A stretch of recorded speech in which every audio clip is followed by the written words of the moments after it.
Since at this point it's not really a secret anymore, one of the things that happens in James Gunn's Superman movie is that we get a brief introduction to the character of Supergirl, and while I myself don't have anything against actress Millie Alcock, who's been cast in the role, one thing that I and many other people don't like is how Supergirl is portrayed in the movie. I mean, in the brief cameo that we see her, she's completely drunk and then she insults Superman by calling him a bitch. And if Superman isn't already pushed around enough in this movie as is, it appears that even his own cousin has zero respect for him. Now, I have a feeling that's the reason James Gunn has attempted to do some damage control via some clever marketing by teasing a poster of Supergirl, and instead of "Look Up," which was the marketing tagline for the Superman movie, now it's "Look Out," which I guess is James Gunn's way of preparing people that his version of Supergirl is wild and unpredictable. And in Gunn's teaser poster, Supergirl is also posing in a more feminine way than we're used to seeing in Hollywood these days, which is likely his attempt to specifically appeal to men, suggesting that Supergirl is something of a femme fatale so that people forget just how annoying she comes off in his Superman movie. But you know what? I don't really buy any of this. I don't believe that James Gunn suddenly cares about his male audience, and in my opinion, all Gunn really wants them to do is get excited for both this Superman product and the next one. And ultimately, I believe the reason all of this is happening is because the box office for Superman is just not doing all that great. Yes, in the US domestically, it may have some legs, at least until Fantastic Four comes out, but I will say that internationally, it's not doing very well at all, and the type of money that's been invested in this movie by Warner Brothers requires a hefty box office take just to cover its costs. Now, in my previous video, I saw a lot of comments from people saying that my box office analysis was wrong, and some people who like James Gunn's Superman seemed to be especially upset at me, because I didn't tell them that the movie was a hit. Now, personally, I don't mind if you enjoy James Gunn's Superman, even if I didn't prefer it, but however you, I, or anybody else feel about this movie, it's entirely irrelevant when we're discussing the actual box office numbers. And in case I didn't explain it well enough in my previous video, I want to make something absolutely clear. Movie studios like Warner Brothers do not get to keep all of the money made from the movie ticket sales at the box office. In fact, when you buy a Superman movie ticket for, let's say, $15, the studio has to share these $15 with theaters and distributors, and on average, the studio only gets to keep about 40% of the $15 you spent. That means that as far as Warner Brothers is concerned, when it comes to making back the $400 million that they spent, they're only making $6 off of your ticket. Now, since it has already been reported in industry trades that Warner Brothers has spent at least $400 million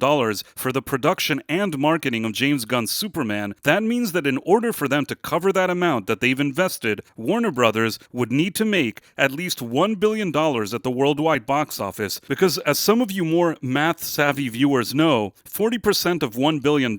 is $400 million. Now, much like with The Man of Steel in 2013, a studio can make additional profits from toys, merchandise, and sponsorship partners, and yes, this could help offset at least some of Warner Brothers' costs. However, when a movie studio invests $400 million, if not more, in a movie that's supposed to be the foundation of an entire cinematic universe, they absolutely expect to make $1 billion,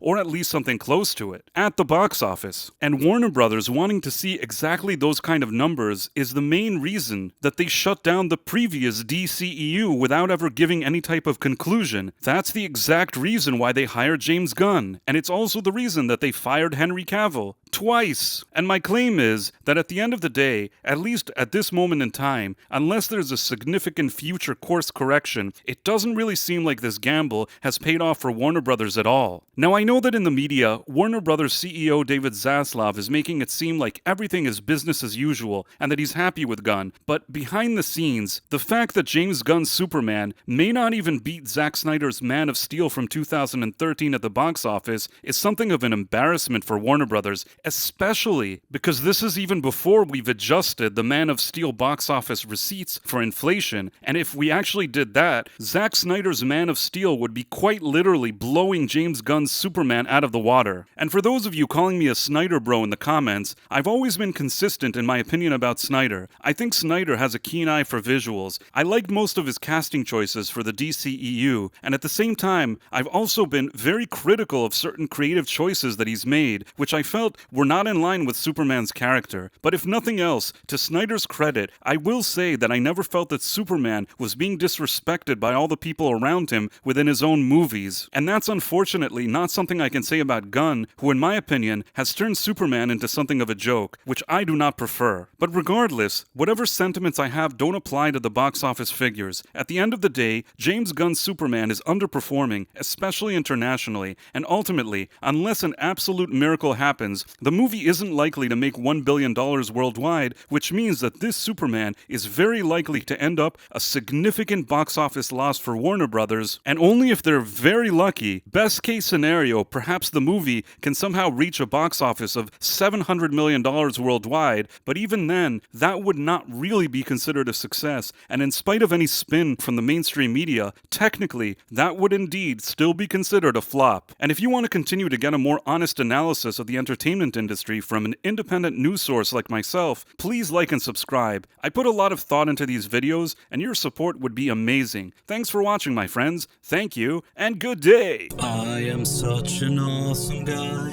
I make so many videos.